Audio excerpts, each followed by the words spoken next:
Alright folks, buckle up. You're about to get the real, unvarnished truth about South Africa.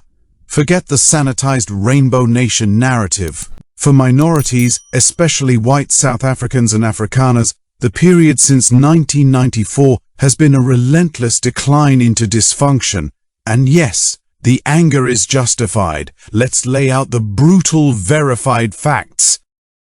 Consider the widely circulated quote, popping up since at least 2011, falsely attributed to the London Times, calling South Africa the only country in the world where affirmative action is in the favor of the majority who has complete political control. While the Times never printed it, its viral spread speaks volumes. It resonates because it exposes the core absurdity of black economic empowerment, BEE.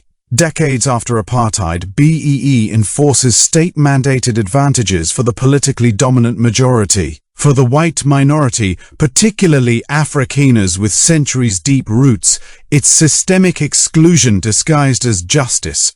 Skills, experience, heritage, all rendered liabilities. The outcome? Despite 30 years of race-based redistribution, economic utopia remains a myth. Critics rightly note, BEE has enriched a tiny politically connected elite, leaving the broader majority in poverty. Meanwhile, skilled white professionals, engineers, critical farmers, doctors face exclusionary quotas, driving mass emigration and gutting national capacity. Replacing past racial discrimination with new racial discrimination isn't progress, it's vindictive sabotage. Now, examine the ANC's governing record, the liberators who've held absolute power since 1994. The verdict came in the 2024 general elections. The ANC lost its majority for the first time, scraping just 40% of the vote. This is a catastrophic collapse from their 57% share in 2019. Why? South Africans witnessed 3 decades of epic failure. Crushing unemployment, especially youth, and corruption so endemic it's institutionalized. After 30 years of uncontested rule, the ANC now scrambles for coalitions, a damning indictment of their incompetence. This brings us to the satirical, yet devastatingly accurate term, ineptocracy.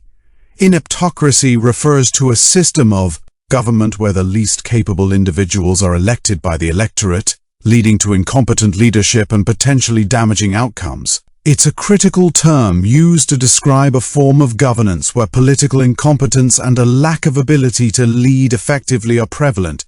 It's no joke, it's daily reality. Frustration is so raw citizens perform basic municipal services themselves, fixing potholes, managing waste, because the state has collapsed.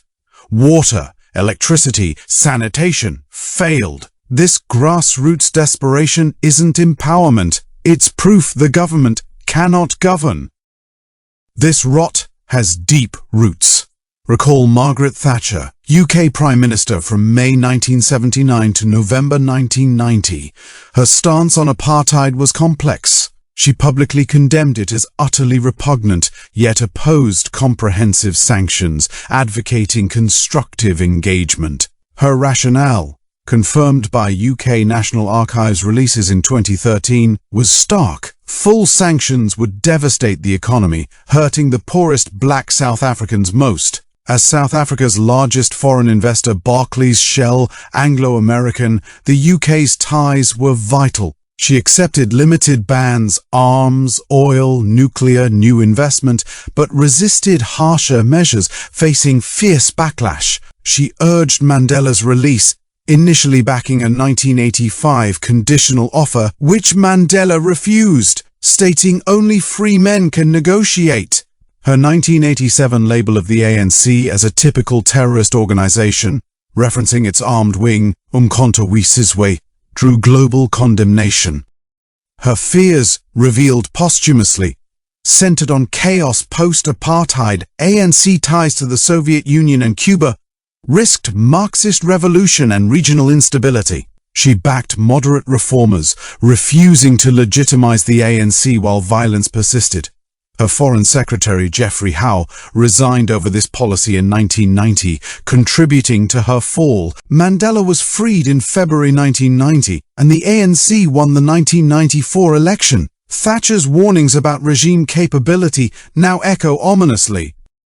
So, where does this leave white minorities and Afrikaners, scapegoats for ANC failures, punished eternally for apartheid under BEE, a racist policy failing its own goals? Their skills are discarded, heritage vilified, safety eroded as law and order crumble.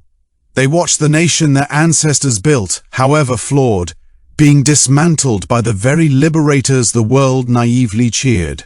Thatcher's fears about the incoming regime's capability manifested in today's spectacular incompetence, corruption, and service collapse. Her constructive engagement aimed to prevent sudden chaos. Instead, South Africa got 30 years of engineered decay. Minorities bear the brunt of this vindictive decline, its betrayal, by a world that demanded reckless change, and by a government using them to mask its criminal incompetence. The fake quote and ineptocracy label ring true. A majority-ruled state actively dismantles its productive minority while proving utterly incapable of building a functional society. It's not tragedy. It's a crime against all South Africans. This crisis demands exposure. Support this truth-telling mission. Join our channel membership now for exclusive, uncensored content. Your access fuels this fight.